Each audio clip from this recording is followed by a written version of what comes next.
पाट का खेती किए थे एक एकड़, उसमें सारा सूख के गल के बैठ गया एकदम, बिल्कुल नहीं बचा है।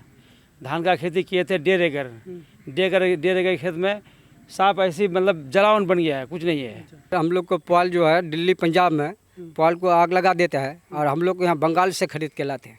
कोई माँ बाप नहीं है इस गांव का, कोई नहीं आया। एक बार आया था, वही मस्तान साहब आया था, आकर के चौक पर उसको बोले कि चलो गांव में ढुको, पानी डर का मारे और चौक घर में ही नहीं निकला वो। हेलो विकास, कहाँ हो?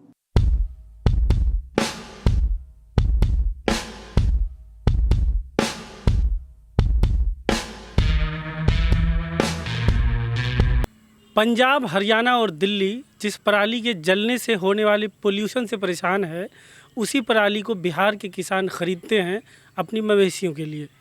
और ये ऐसा इसलिए होता है क्योंकि सालों साल आने वाले बाढ़ से इनका धान का फसल तबाह हो जाता है, तो इनके अपने मवेशियों के लिए भी इनको पराली ख़रीदना पड़ता है। बंगाल के किसानों से ख़रीदते हैं। अब जब इनकी जब फसल तबाह हो जाती है तो किसान कर्ज़ में डूब जाते हैं और उस कर्ज़ को चुकाने के लिए फिर ये पंजाब और हरियाणा के किसानों के धान के खेत में काम करने जाते हैं, जहाँ से इन्हें महीने का 10-12 हज़ार मिलता है और वापस आकर फिर अपने महाजन को, जिनसे इन्होंने सूद पर पैसा लिया है, उस कर्ज़ को चुकाते हैं। इस पूरी चक्रव्यूह को समझिए। इस चक्रव्यूह को अब तक बिहार की सरकार और स्थानीय जनप्रतिनिधि समझ नहीं पाए हैं। अभी हम लोग अमोर विधानसभा में हैं, पूर्णिया ज़िले में आता है। कौन सा गांव है ये? पलसा पंचायत रंगड़िया लालटोली, विधानसभा अमोर हुआ। हुआ। बताइए, क्या आप लोग का खेत का धान और पाट बता रहे हैं दोनों तबाह हो गया? दोनों तबाह है सर, आपका सामने में है, जो है आपका सामने में है सर। कितने ज़मीन पे लगाए थे आप? हम 2 बीघा लगाए थे 2 सर। बीघा में? हाँ 2 बीघा में धान हाँ, और पाट 1 बीघा में। 1 बीघा में? हाँ, तो पूरा तबाह हो गया। तो पूरा तबाह। तो हर साल ऐसा होता है या इस साल हर साल होता है सर इस गांव में। अच्छा। बस सिर्फ मक्का हाथ आता है सर, थोड़ा बहुत हाँ। बस हो गया, नहीं तो फिर किस चीज़ का खेती किए थे? हाँ? किस चीज़? धान का खेती किए थे सर। कितने में? हाँ? कितना बीघा में? 3 एकड़ में किए 3 थे। एकड़ में। हाँ, सारा ऐसे हो गया है। इधर पूर्व साइड में जाकर देखिए। कितना लगाए थे? पैसा कितना लगा? हाँ? पैसा कितना लगा? पैसे कम से कम 10,000 खर्चा किया उसमें। अच्छा, कर्ज लिए थे? हाँ, कर्ज लिए थे। वो फिर आधी की है खेत, घर का खेत नहीं है, उसमें कोई सुनने वाला नहीं है। क्या करेंगे हम लोग? हैं? गरीब आदमी का कोई सुनने वाला नहीं है। कोई क्षति उति मिलता है इसका जो तबाह हो गया? नहीं, अभी तो कुछ नहीं हुआ है, कोई सुनवाई नहीं हुआ। आया नहीं, भूल के देखा नहीं तो क्या क्षति मिलेगा? यहाँ कोई देखने वाला नहीं है, कोई पूछने वाला नहीं है कि कैसे है नहीं है। धान जो गावो गमड़ी आ गया था उस टाइम में, अभी का स्थिति ऐसा है कि ऐसे बाढ़ जो आया, अगला बार इससे महीना दिन पहले आया था, हल्का आया था। हम सोचे कि ऐसा ही बाढ़ आएगा और रुपा लगा दिए। उसके बाद इठो बाढ़ जो ऐसा आया कि एकदम पूरा तबाह कर दिया एकदम। कितना खर्च किए होंगे आप खेती में? करीब पाट का खेती में तो 50-60 हज़ार का लगा था और धान का खेती में भी ऐसा ही 60-70 हज़ार का लगा है। कैसे उधारी लिए थे? नहीं, उधारी ब्याज पर टका लेकर के तब खेती किए थे और सोचे कि पटवा आएगा, एक तो बच्चा बाहर गया है, वो पैसा ये होगा, फिर अगला रबी खेती भी है, तो किसी से ब्याज पर पैसा लेकर तब लगाए थे। कितना का सूद पे ब्याज कितना देना पड़ता है? कितना परसेंट वापस कैसे करोगे? उसको 10% के हिसाब से, सैकड़ा में 10% लेता है। किसी से कर्ज लिए थे? कर्जा किए थे, पटवा के खेत में किए थे कर्जा करके। जो कर्जे वाले को दे देंगे और बच्चा एक ठो कमाता है, तो इंसान तो गया नहीं, लॉकडाउन से बच्चा घर में रह गया। महाजन हमारा पास रह गया, तो फिर महाजन करके फिर घर खेती किए, धान का खेती किए।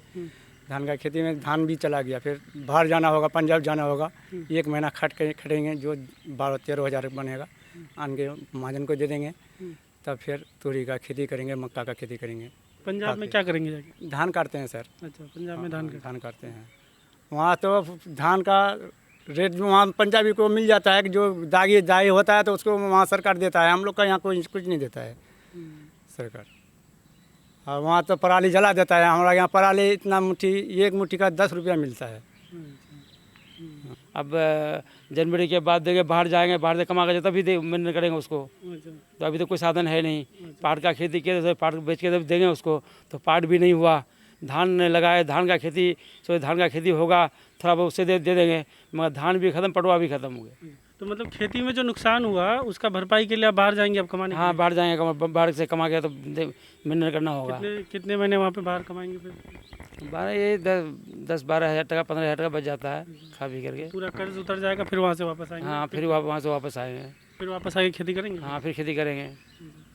फिर ऐसे ही तबाह हो गया तो हाँ, खैर अगला फसल रबी फसल हो जाता है यहाँ पर। अच्छा, रबी हो जाता हाँ, रबी हो जाता है। बाकी ये पाट और धान का खेती मतलब इस साल जो अगला बार सैलाब जो आया था हल्का फल्का हम सब धान पाट हो जाएगा, मगर इस बार जो इठो सैलाब जो आया ना बहुत भयंकर सैलाब आया। रबी में किस किस चीज़ की खेती करते हैं रबी में? वही मक्का का और तोरी का। कितना का लगभग क्षति हुआ होगा, नुकसान? करीब करीब रखिए सर 30-35 हज़ार का रखिए, अच्छा, पाट और धान लेकर के। तो इसका कुछ क्षति उति मिलने का कुछ आसार दिख रहा है? नहीं सर, कहाँ मिलता है हम लोग को, कोई नहीं आता है कि कौन माँ बाप है हम लोग का। पिछले साल मिला था? नहीं मिला है सर, कभी मिला है इससे पहले? नहीं कभी नहीं मिला है। क्षति हम लोग को मिलवे नहीं करता है सर। आपके पलसा गांव में मतलब क्षति आज तक मिला? नहीं मिला है सर। और तबाही हर साल होती हाँ, हर साल तबाही पाइएगा सर, यही सही तबाही हर साल। है? अच्छा। इस बार कोई आया इसका पूछने नहीं की? सर, कोई नहीं, कोई माँ बाप नहीं है इस गांव का, कोई नहीं आया। एक बार आया था, वही मस्तान साहब आया था, आ करके चौक पर उसको बोले कि चलो गांव में ढूको, पानी डर का मारे और चौक घर में ही नहीं निकला वो। जो गाय भैंस उस है उसके लिए तो कोई साधन नहीं कर दे, चलो इस बार पानी कम हो जाएगा तो कम से कम माल जाल के लिए पुआल हो जाएगा, पराली ये धान हो जाएगा तो माल जाल का साधन हो जाएगा। असल माल जाल के लिए कर रहे हैं कि गाय है तो पुआल कैसे बाहर से बंगाल से मंगाते हैं हम लोग, यहाँ किसी का पास नहीं है, सब डूब गया तो सब बंगाल से आता है पुआल हमारा। पुआल भी आप लोगों को बंगाल से हाँ, बंगाल से, यहाँ नहीं, पुआल तक नहीं बचा मतलब? कुछ नहीं, जितना ट्रैक्टर आता है वो बंगाल से बाहर से आता है। यहाँ इस गांव में इस पंचायत में कहीं पुआल नहीं है, किसी का नहीं, सब नुकसान चला गया, किसी का नहीं है, सब नुकसान। सब रोड का किनारे आपको मिलेगा, सब व्यापारी का पास पुआल खरीदते हैं।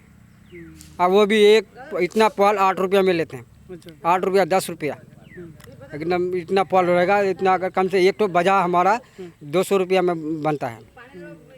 पुआल खरीदने कम से कम 10-12 हज़ार रुपया का। तो पुआल जैसा सीजन में अब बाढ़ का पानी आ गया तो ये सीजन पूरा फिर घास आ जाएगा, बाढ़ का पानी ख़त्म हो जाएगा तो ऐसे गाय को छोड़ देंगे, गोरू को छोड़ देंगे, ऐसे चरेगा, उसमें खरीदने नहीं पड़ता है। अभी ये 2-3 महीना, अभी तो 3 महीना से पुआल खरीद दे के खिला रहे। बरसात में खरीदना? बरसात में पूरा बाढ़ का पानी अभी 3 महीना तक लगातार है पानी। अभी तो माल जाल तो बाद में जाने के लिए कोई साधन है नहीं, जब पानी टूटेगा तब माल जाल बाद में जाएगा। अभी ये घास बारिश होगा, घास फ्रेश होगा तब जाएगा, तब तक ये 3-4 महीना तो खरीद के खिलाना पड़ता है। घर का पुआल जो था वो ख़त्म हो गया। ये जो मेरे हाथ में आप देख रहे हैं ये जूट है, जिसे यहाँ के लोग पाट बोलते हैं, और ये बाढ़ में इस तरीके से तबाह हो चुका है कि अब ये किसी काम का नहीं है। जलावन मुश्किल से घरों में जलावन के काम आ सकता है ये, लेकिन इससे कोई जूट नहीं निकलेगा। ये आप देख रहे हैं पूरी तरीके से ये सड़ चुका है। तो इस तरीके से बाढ़ की तबाही इलाके में है कि हर एक फसल तबाह हो जा रही है, लेकिन किसान को क्षति तक नहीं मिल रहा है उस फसल का, कोई देखने तक नहीं आ रहा है, कोई इनकी खबर लेने तक नहीं आता।